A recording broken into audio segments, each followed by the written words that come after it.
Ndagusoje kandi nkwifurije ibihe byiza wowe ukurikiye Mountain News 24 ukaba ukunda kumva amakuru yacu.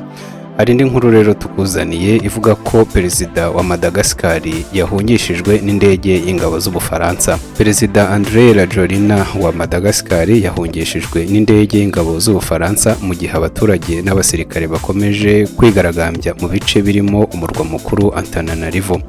Radio mpuzamahanga y'Abafaransa RFI yatangaje ko Rajoelina yakuwe muri Madagascar ku wa 12 Ukwakira 2025 nyuma yo kubyumvikanaho na Perezida Emmanuel Macron w'Ubufaransa. Iki gitangazamakuru cyasobanuye ko kajugujugu yabanje kujyana Rajoelina ku kirwa cya Sainte Marie kiri mu burengerazuba bwa Madagascar.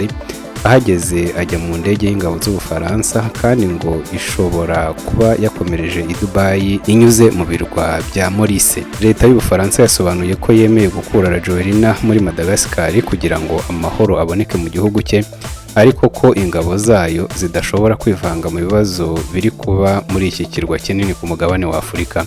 Ibiro bya perezida wa Madagascar kuri uyu wa 13 Ukwakira 2025 byatangarije ku rubuga rwa Facebook ko Rajoelina ageza ijambo ku baturage ku mugoroba wo kuri uyu munsi. Imyigaragambyo yo muri Madagascar yatangiye ku wa 25 Nzeri, abaturage basaba Rajoelina kubagezaho amazi meza, umuriro w'amashanyarazi, guca ruswa n'inyerezwa ry'umutungo no kwita ku rwego rw'ubuzima.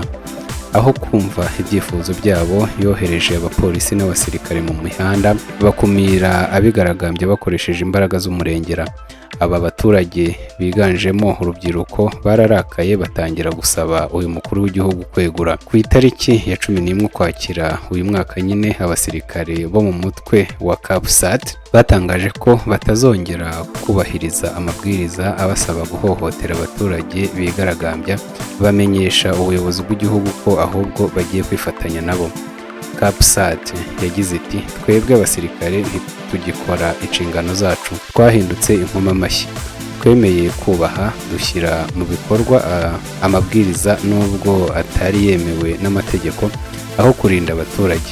Ibi nibyo byabaye mu ijoro ryo kuwa 25 no ku manywa tariki 26 Nzeri, kandi urugomo rurakomeje. Guhohotera abanyeshuri bato bari gusaba uburenganzira bwabo.